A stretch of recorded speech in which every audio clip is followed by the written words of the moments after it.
Good evening and welcome to Thinking Re-envisioned. You're just seconds away from the unmatchable Henry G. Noel. Believe me, this is the tune-up your cognition has been waiting on. Here's Henry. Good evening, everyone, and welcome to the 6th episode of Thinking Re-envisioned. My name is Henry Noel, and I am your host, wishing to thank you for joining us this Thursday evening for Free For All Thursday. It's your turn to talk about what it is you wish to talk about. We're broadcasting live this evening on IPMNation.com and Thinking Re-envisioned's Facebook and YouTube pages. So I wish to thank all of our listeners from all over the globe, those listening on live radio, those listening to our rebroadcasts, and our fly-on-the-wall listeners, you. I would also like to welcome our new listeners from Argentina and Pakistan. It's great having you with us tonight. Speaking of listening in, I would love to thank our good friends at the NSA for making it, well, really possible for us to be paranoid about everything in our... I'm just kidding. I want to thank our good friends at Wirecast for making it possible for us to be broadcasting both globally and actually live. Well, at least I'm live at the moment. I don't hear any chopper blades, so we'll see what happens. To all of our listeners who wish to participate in this show, email me at henry@henrygnoel.com. It is my wish to create a show where everyone can be as actively involved as they want. Thinking Re-envisioned. We are here to make you think. We are here to make you question. Question everything. Now, we trust that you have had an enjoyable Thursday so far. So let's get into the thread. Let's say hi and see what's on everybody's mind this evening, shall we? And so how we got it? We have... Well, hi, Rita. I appreciate you being there. Thank you very much. Joseph, welcome. Good evening. Happy Thursday evening to you. Alice, thank you for joining us. I really appreciate it. I know it's Thursday night football, but thank you for joining us. I really appreciate it. My brother Wayne, thank you so much. Without him, I wouldn't be standing here. Well, I'd be standing here, but you wouldn't see me. John, welcome, welcome, welcome. Marie, thank you so much for joining in. And I really appreciate it. Mr. Lee Raleigh. Oh, my gosh. The man that's taking Mr. Browdy under his wing. I love it. Wow, do you? You're going to deserve a medal, Mr. Raleigh. It's going to be fun to have him learning from you, so it'll be great. So anyway, everybody, happy Thursday evening to you. And again, we're standing here, actually. Yes, I'm standing here this time in our uplink studio in Cuenca, Ecuador, 2 degrees south of the equator, where the girth of the earth needs to go on a diet. And so, yep, a little bit of distance from everybody. Noella, welcome. It's great to see you. Thank you for joining in this evening. It's nice to see that icon pop up. Thank you. That's my cousin. I love it. So it's great. It's great to see you guys tonight. And so I hope that you've had a great day. I hope you had a great week. Mary, hello. How are you? Thanks for joining us. And so, yeah, I think, we're carrying on from what Brian was talking about, going in from all natural being and then progressing through all of his stuff that's going on and how the challenges he's had to do. And now to transition that into Mortal Up, I think is absolutely fabulous, because if there's anybody I know has mortaled up, Mr. Brody, he has mortaled up. What's the temperature? The temperature here in Cuenca, I think right now is about 64 degrees. It was about 76 or so today, 78. We are going into our summertime here. Summertime. That's what we're doing. And so it's great to see you too, Lee. Thank you very much. And so, yeah, we're kind of backwards from you guys, where you guys are getting colder and we're getting kind of warmer. And so it really is kind of nice. I guess, wow, I don't see the icon come up, but Lauren, nice to see you. Thank you very much for joining with us. This is great to see you. I just saw Rita write it down, so I guess that's where I'm copying it from. So, well, it's Mary says, well, I was going to listen to you, but I forgot about Thursday night football, so I logged off now. Just kidding. Thanks, Mary. You know how to make a guy feel really comfortable. Thanks a million. I appreciate that. Yeah, it's on now. Oh, never mind. I don't actually watch football anymore. I've gotten into soccer, football, as they say down here, and rugby. I really kind of enjoy both those sports. Kind of different. But anyway, thank you guys for joining in. I really do appreciate it. It's something I was kind of. I have these crazy thoughts. Well, I'm crazy, so I get these crazy thoughts that come in. I mean, as Brian always says about his initials in his name, Henry. You can't spell Henry without the N for nuts. So I do that. But I was thinking today, all of this talk about, conservative and liberal, and the liberal views versus the conservative views. And then I decided I was going to go in and take a look at actually the structure of Republicans and Democrats to see. Hi, Candace. Welcome this evening. And I got overwhelmed today. The number of each party. I mean, so many subgroups under each of them. I mean, you have. I was just absolutely flabbergasted. And I think one of the things between the staunch conservatives and the staunch liberals has been abortion. And so I thought, well, it kind of would make sense, I think, if you really think about it. Isn't that sort of defeating the purpose? If you're a liberal, to be wanting be pro-abortion, because don't you wipe out the next generation of liberals? I mean, you're kind of putting yourself out of business, I think, ultimately. I mean, if you're not producing any kids, then where's the next generation of liberals going to come from? I don't know. Just a crazy thought. Like I said, who knows? But there's not much difference. Yeah, probably true. But yeah, it just was a thought. I don't know. John, like I said, jump on a thread. Whatever you want to talk about, we'll discuss it and go at it. Take it from UFOs all the way through to conspiracy theories. Whatever you want to talk about. It is really that, or if it's football, you'd rather be watching football. I can understand that. So establishment rules. Oh, okay, John. Establishment rules. And full-term abortions are very sad. Candace, I got to go with that. I mean, I understand. I do respect women's rights, and I think it's the right for a woman to have control over her own body. But I do have a tremendous concern about that, because I tend to believe that life begins at conception, and so then we go from there. And I know everybody tends to disagree, but to me, I just go at it from conception. So for me, at that spark, that's when a cell divides, that cell's alive.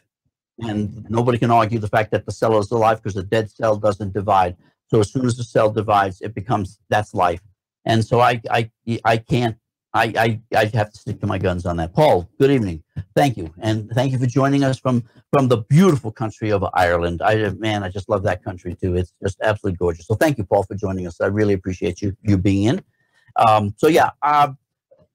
That's my 2 cents worth on it. But yeah, we have so many things that people deal with, and you'd have to really think about a lot of this stuff as to where it really goes, and what is the long-term results of the decisions that we make, not only today, but have been making over the last several decades, based on the policies of what's right and what's wrong.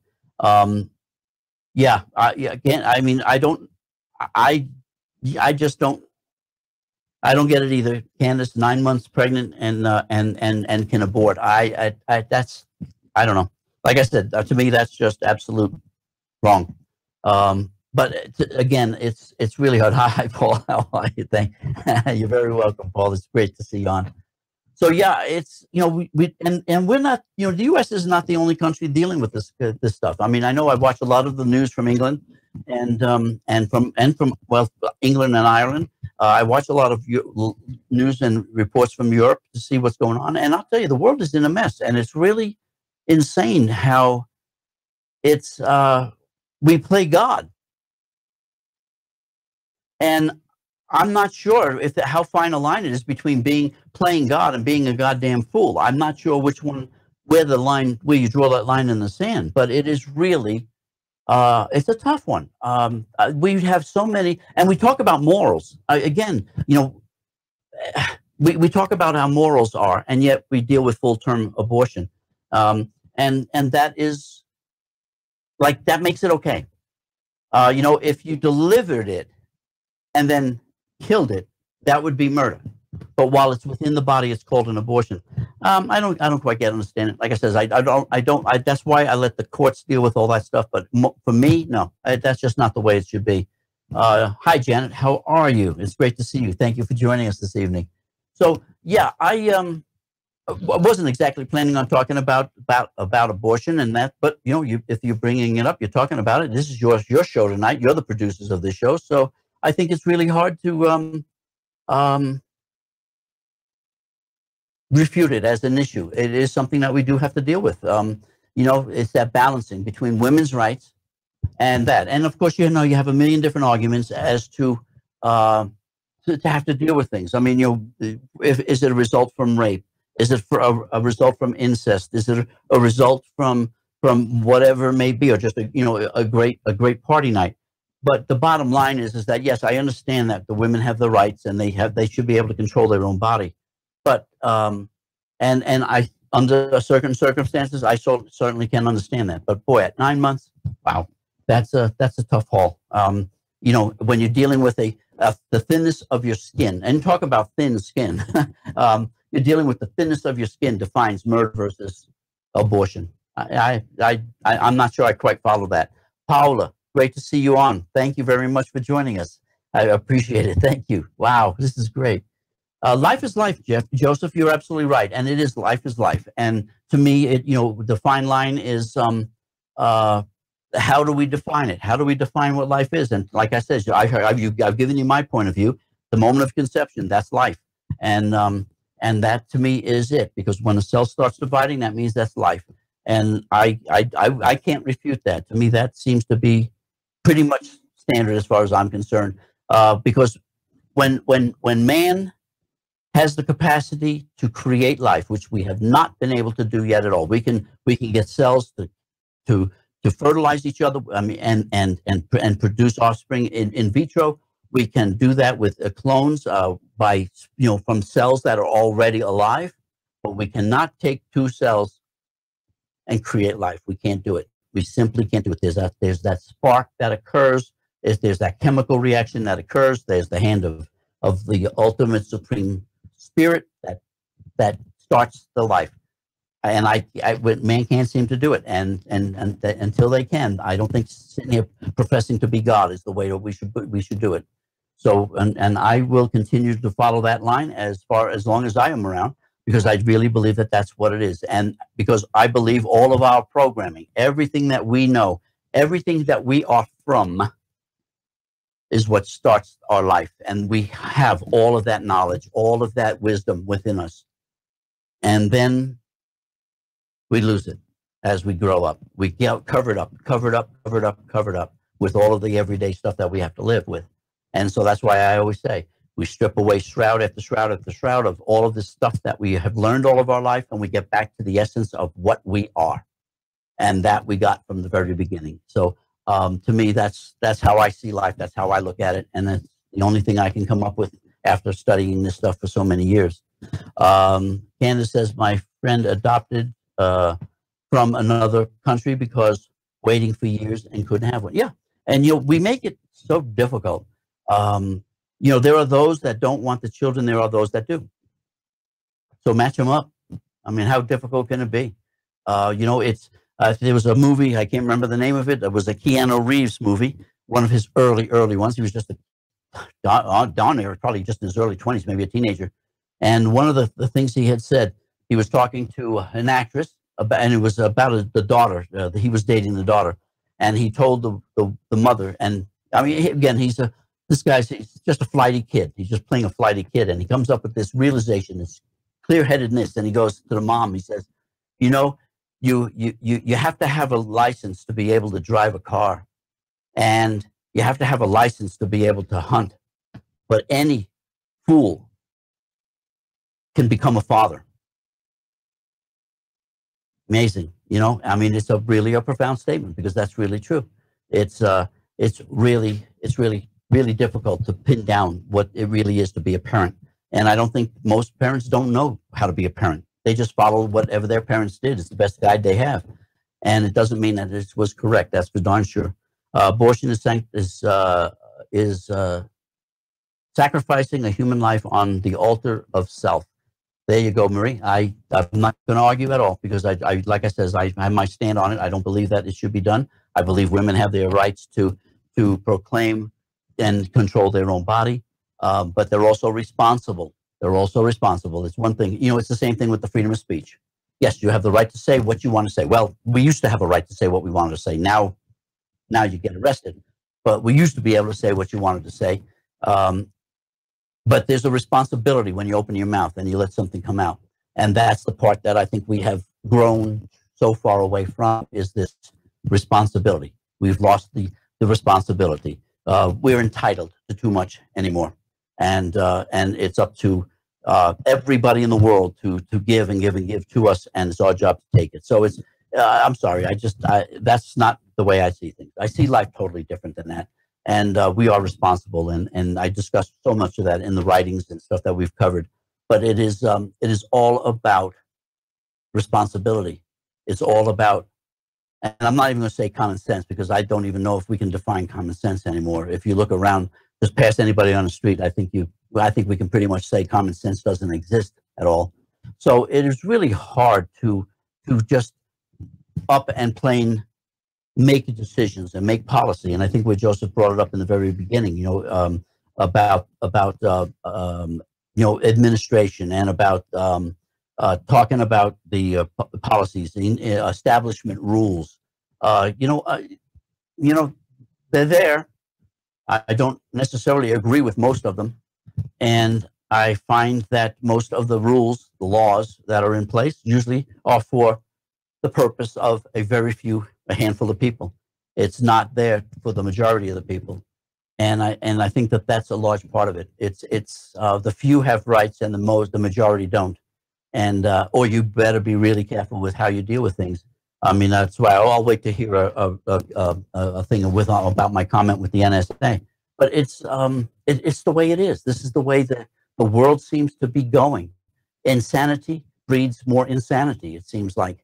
And the crazier it gets, and when you think it's gone crazy enough, it gets crazier. It doesn't seem to calm down. It doesn't seem to slow down. It just seems to get crazier and crazier and crazier. Candace says it's tough subjects. I just have to go with what I believe in my heart. And what options do we have, Candace? I mean, and granted, let's see. Joseph says to control the masses. Yes, that's the whole objective.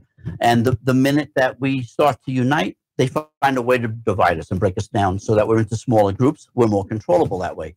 I mean, again, and I've not done this math. I'm going to actually do the math just right now while I pull up a calculator.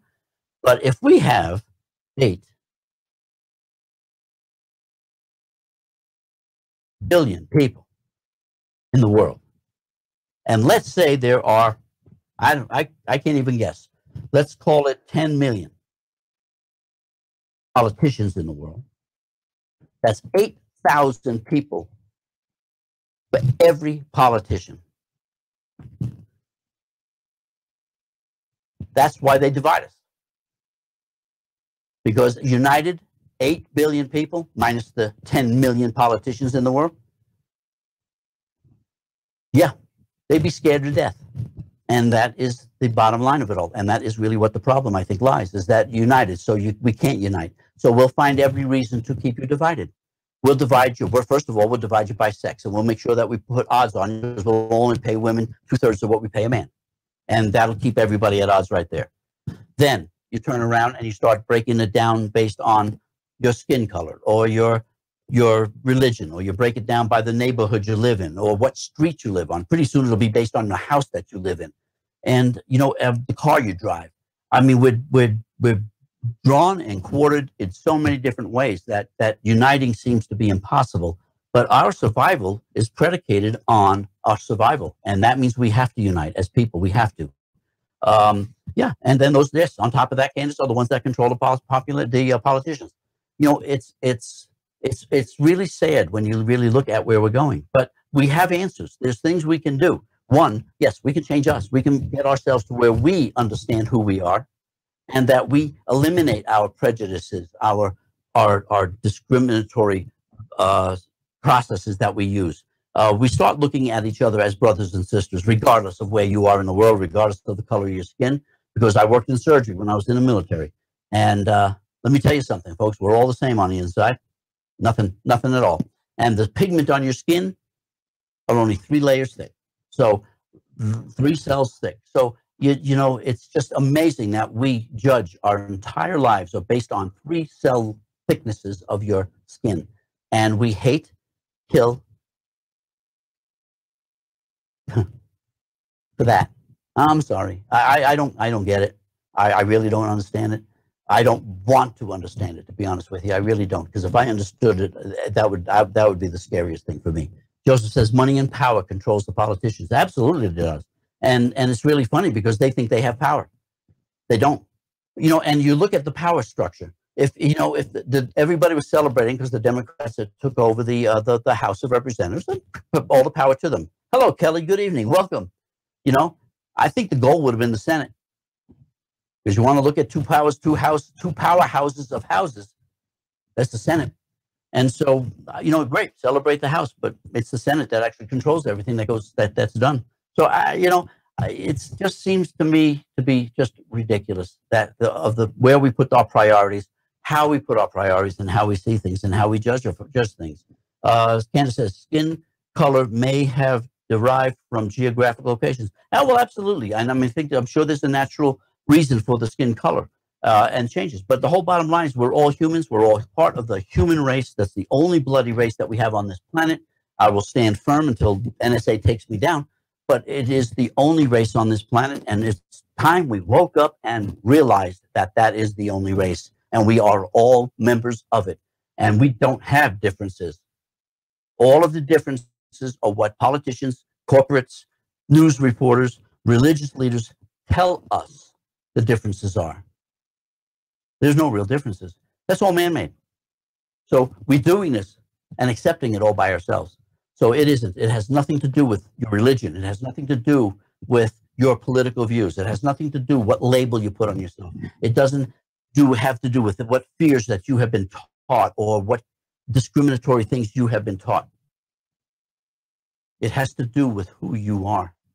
And we can override all of that stuff. We don't need to deal with all of this racism. It's absolutely insane. And I'm going to be doing an interview with the friends of mine. And that's going to be a subject that we are actually going to do, and I'll end up having it as a video podcast, and it'll be coming up in the next month or so, and we're just trying to coordinate times, and then we're going to sit down and really discuss what it's all about and what it's like to be discriminated against. And we all have been, whether you remember it or not, or whether you want to admit it or not, we have all been discriminated against for one reason or another. Joseph says, coveting others' possessions or status is evil. You know, Darren, welcome to the show. I'm glad you were able to make it. We've got about 5.5, 6 minutes to go. My brother will be signaling me when it's time. I'm sure he will. But we must know better. If we're waiting for somebody to tell us it's okay to love everyone on this planet as our brother or sister, it is never going to happen, folks. It's something we have to just do. If we don't walk the talk, nobody's going to step up and do this. You know, I mean, the batter can stand in that batter's box for the rest of his life. But if the pitcher doesn't throw that ball, he doesn't have a chance in hell of hitting it. So to me, it's all about us. It's our decisions, our choices. If we can finally believe and take it into our heart that we are all of one race, the human race, and there is no reason to hate somebody else just because, they have to give you a reason to do that, and hate shouldn't even be part of it. You know, I can dislike, I can not approve of what somebody does, but the bottom line is that we are brothers and sisters. We are brothers and sisters. Darren, thank you. Yes, you absolutely got it. I pinned it right on the tail there. I like it. And we have to unite, Alice. Our future as a species depends on our uniting. Sounds far-fetched, but 20 years from now, you'll remember them words. Because I'm telling you, this is really, we're coming to the wire. If we don't do something as people, it's never going to get done, because governments are not going to do it. Religious leaders are not going to do it. Corporate offices are not going to do it, because there's no money in it. There's no power in it. There's no reason to go to war because of it. So if we don't do it as people, it will never, ever get done. So I'm telling you right now, we have to do it, because the survival of the human race really depends on it. It's not like we're going to all die at one time. It's simply this being in this body requires us to start enjoying this life and start enjoying it with each other. Because if we don't do it, it's such a waste of time of having been here. The whole experience of us being here is to do just that, experience this existence, experience it. At some point in time, this energy that we have in this body, this spirit, will leave us. And this body will fall to the wayside. And the energy that runs this body, our essence, our true self, is eternal. It will go forever. And it goes back to its collective. It gets, however it gets reassigned, it gets blended and mixed with other energies from everyone else, and it's been spread out. Teresa Duran, welcome to the show. It's great to see you. Hi. I love seeing the icon pop up. Good versus evil. Yes, I think that would be a way to say it, Candace. I would like to as good versus perhaps the not so good, or the misguided instead of maybe evil. Because to me, evil, because we give it life. We believe in it, and we give it life. But I think good is inherent, and I think that that's really where we have to be. Inherently good, inherently happy, inherently complete, inherently content. This is how we were created. All of the other stuff we learned. We learned it. We can unlearn it. If you want to call it programmed, we can deprogram. You want to call it that we were brainwashed? We can unbrainwash ourselves. We can relearn it correctly. Lena, welcome. Welcome to the show. I'm so glad that you joined us. I'm sorry we're right there at the end here. Oh, my God. Buenas noches, Lena. Buenas noches. It's great to see you. Wow. Hitler evil. You know, interesting. You know, my brother had posted yesterday. Whoops, I'm into my last 2 minutes here, so I'm going to get signaled by my brother here pretty quick. So I think I can go up to just a little bit more. I'm going to pull up the clock just to make sure that I do get it done right here. So let's see. We have about a minute. We got about a minute. All right. So anyway, a Stalin evil, a Hitler evil. You know, my brother Wayne brought up the issue last night about the Mein Kampf. Actually, it's out of Mein Kampf and Hitler's whole plan of what it was like, and to take over the media, which was the first thing, which that's been successfully done again, and healthcare, which is being successfully done too. So, you know, we're dealing with the same following. History repeats itself, everybody. History repeats itself. If we're not taught it, we can't learn from our mistakes, and we tend to go over and do it again. So, okay, it is 1 minute into it. So I'm going to say adios. I'm going to say good night, and I will see you on Sunday evening. We'll do the same thing. We'll go ahead and do it, and we'll have a show set up for you. We'll let you know in advance what it's going to be about. And again, email me, henry@henrygnoel.com. Look forward to seeing you on Sunday evening. Go enjoy the football game. Love you all. Thanks again. Have a great weekend. Hasta luego.